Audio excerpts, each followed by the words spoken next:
Hello, everybody. It's CJ Miller. I'm in Shreveport, Louisiana. Across the Red River is beautiful Bossier City, Louisiana. And, come check us out on your trip or whatever. Oh, my little chicken leg split. Turn it that way. It looks a little better. Um, if you can present, always try to put on your plate, especially if you're serving for company. It's like you put your best foot forward. Think about it that way. So if you have like a split in your chicken leg or something, and it happens. Okay, so this is, the chicken is not the real recipe here. Basically, what I did was I took all-purpose flour and dredged some seasoned chicken legs. The chicken legs, before I dredged them, I seasoned them in ground red pepper, or for if you're Cajun, that's or Louisiana, that's cayenne pepper, uh, garlic powder, a little bit of onion powder, that kind of stuff. Anything that so that's not even the real recipe. And basically, let those you do that before you put the breading on, and then before the the all-purpose flour. And when you do put this all-purpose flour on the chicken, let it rest in the refrigerator, uh, and let that the moisture from the chicken. You patted it dry before you did all this, uh, but you want this to cling to the chicken, and that way when you bring it out, and you are going to do what I did, which basically uh, vegetable oil and butter about half and half. So it's almost like, or if you just have a whole bunch of margarine, that works too, or whatever. But basically, I wanted that kind of a little bit of a buttery flavor to this in particular. Um, and I fried it till I got a light crispiness, removed it, put it in the pan, put it in the oven on a pan to finish baking, and just kind of watched it until it was done. And I can tell that it's done when it starts to separate from the bone. And, if at least there's not some sort of separation, it's not done enough for me. Other people might have their other cues, like if it's floating or whatever, I don't know. But this is the real recipe. I made a spiral ham for some company the other night, and of course I saved a lot of three people are not going to eat a whole full spiral ham or whatever, so they got some to take home with them, and it was great. I saved a lot. I've got like a medium-sized boiler full of chopped ham that I was like cutting the ham off the ham bone. So what I did was I took the ham bone with a few bits of end pieces and everything that was going to boil off, and I left the broth from the ham bone in the stock. It's really a stock because it's a bone, but there's meat in it too. So basically, what I did was I cooked the spaghetti pasta in the stock with the ham bone and bits of kale. You may have seen the video that I did where I used some kale as sort of the garnish around, but I still had some of that kale and I wanted to use it, and I didn't want it to just be pretty garnish. It's a good source of iron. I never cared for greens of any kind growing up, and I can do some now. If it's something like this, if it's a flavorful, a bit, something that's like this, a bit of flavor to something, but not the main. Like I don't really care for collard greens or large mounds of spinach or anything like that. Um, but if it's something like this, then that's fine. Or like an Irish potato soup or an Irish whatever. So, and then I'm sitting down. And then when it was done, then I tossed it with Parmesan. And for added measure, because if you know me, you know I love a good powerhouse flavor. Just a few, not too much. I don't, yeah, right there you might see. I don't know. It's hard to tell. Maybe just a smidgen of red pepper flakes, so what you might shake down on a pizza if you're at a pizza house, you know. And so this is spaghetti. So it's spaghetti alla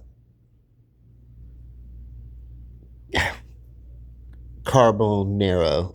Carbonara. That's what they called it. The recipe that most closely resembles this. The difference here is that instead of the kale, there's bits of bacon along with the ham. So it's a spaghetti alla carbonara with ham was the recipe that I saw. But I looked it up after the fact. I was already putting this together. And I was like, okay, what can I call this? So I looked up recipes that was similar to what I was doing, so I would have something to call it just to dress it up. And it turns out this is a pretty authentic recipe. There's something else you can do, something along this line. If you use another type of pasta, you just change out the type of spaghetti, the pasta, or you can just call it pasta, simplify it, whatever. But elbow macaroni is not the name of the pasta, But anyway, just for fun, I like to kind of familiarize myself with the names of some of the different pastas that I'm using. Spaghetti is good. Linguine is a fun one, lasagna, but it's all semolina pasta, good wheat semolina pasta, a durum semolina, pasta is really great. Okay, so anyway, I'm just like talking in circles. I'm so salivating. It is time for me to try this meal, and I know that this is going to be a very rich, decadent flavor. I probably put too much ham in here, and I know that the one thing that they did with their recipe is that they actually just cooked the pasta in water. They didn't use the broth, so I know this is going to really soak up a powerhouse amount of flavor.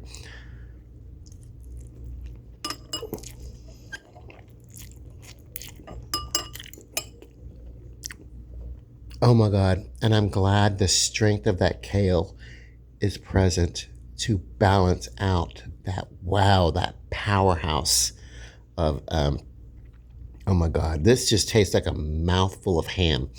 Now the ham that I used, the recipe on that, I talked about it when I made the other video, but I'll go over it again. It was a spiral ham, but what I did was instead of putting it in an oven, I put it in a pot on my stove with enough water, and to that water was a fourth of a cup of barbecue sauce, just barbecue sauce, original or whatever, and then the packet of that sugary glaze that they like to give you with the spiral ham. I put that packet in and shook it up and then poured it into the pot and let that be the start of what was rendering. And then everything else was just the fats and the juices that rendered from the ham as it was like slow braising on top of the stove. So I gotta have this again.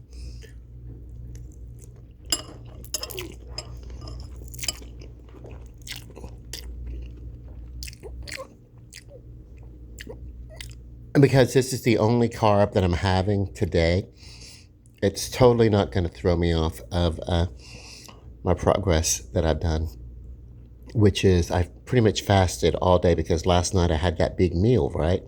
I had the ham and there was some, I had macaroni and cheese, but that's, what really got me was having a bunch of stuffing, that was not good. So I fasted like all day. And of course, at home, I don't have a pressure cooker. So I've really like the results of getting my chicken good and crispy on the outside, and then finishing it off in the oven.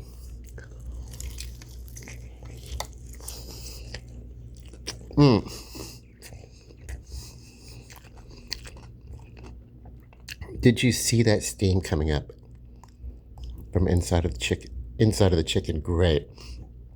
Okay, and then of course, I always want to give thanks for the food, especially the Coke Zero, which I love.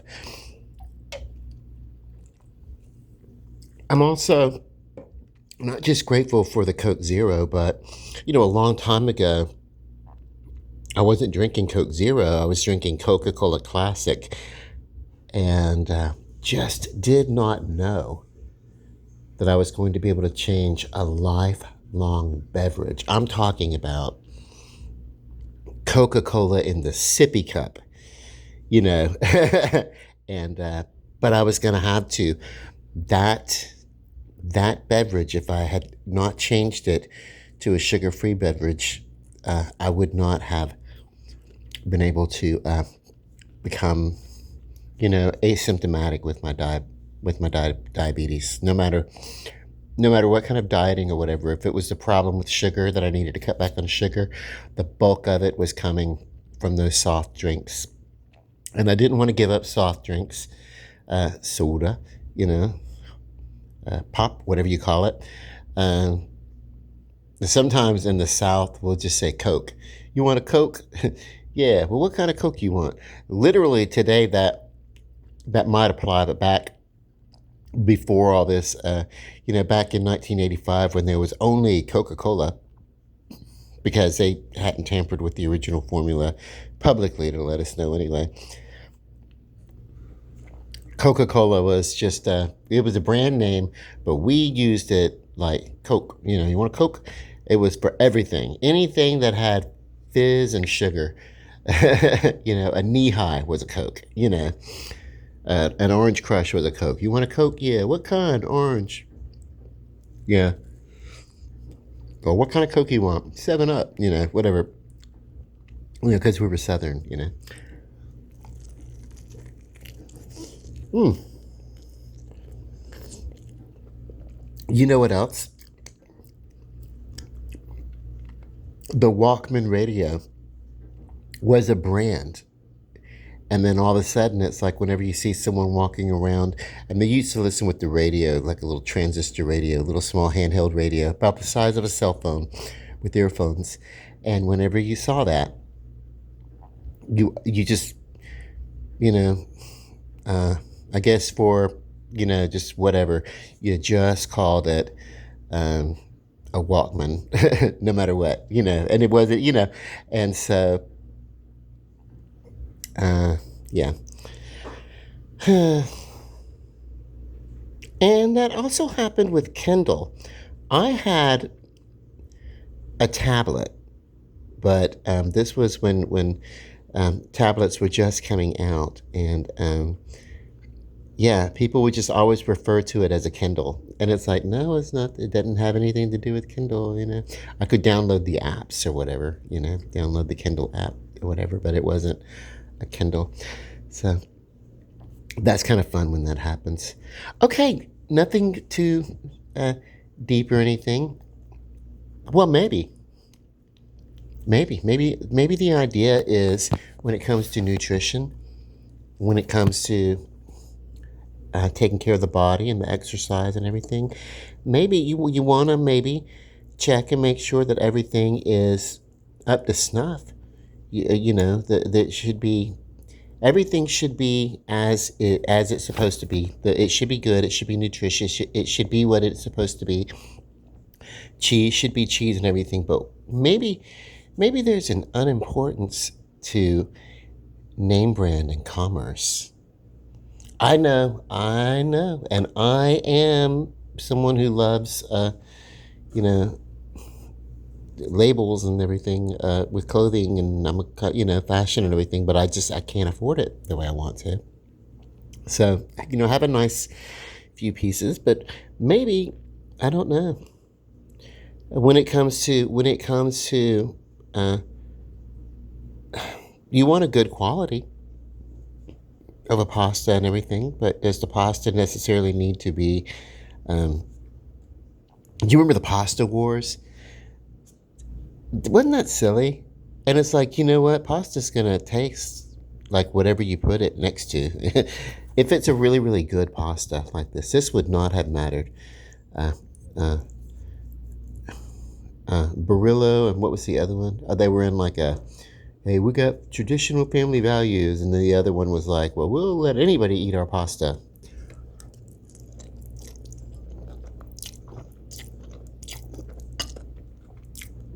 It was so funny. I don't really care. You know, there are families of all types, and I love to embrace all types of people, all types of culture, all types of family. And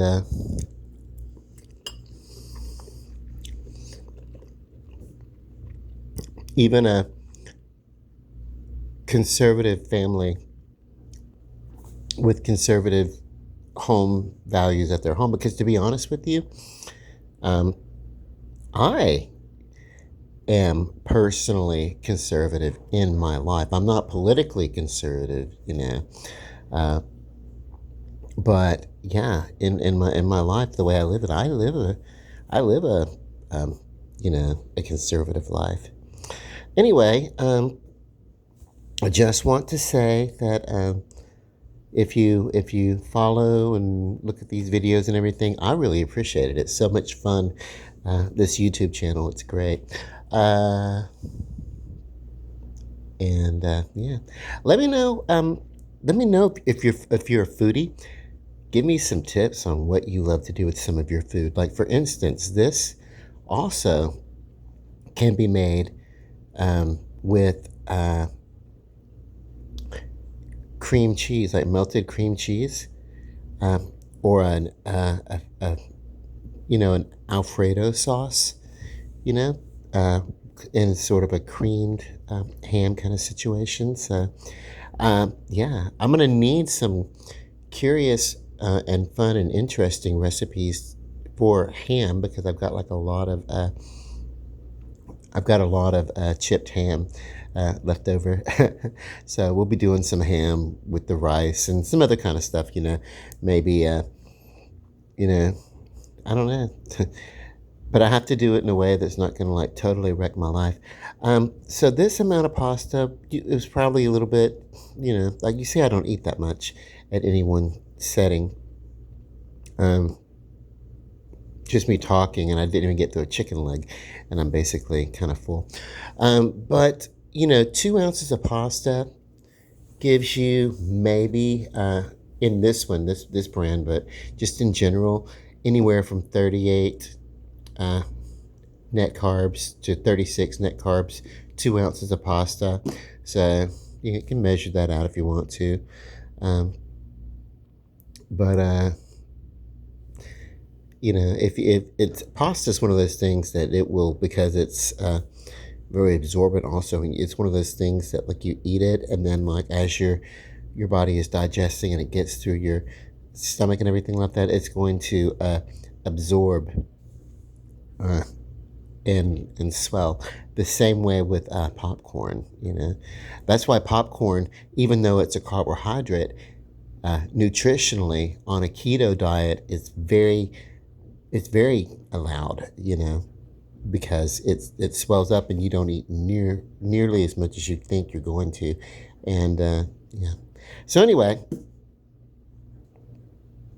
I really need to stop harping on this nutritional stuff and just do it. Actually, I think I may have mentioned I have I brought in a pad, like a little yoga pad or whatever, so I can do more stomach crunches and things like that at the house, the apartment, in between being able to get to the gym. So that's going to be fun. Okay, bon appetit, love and light, peace, good night.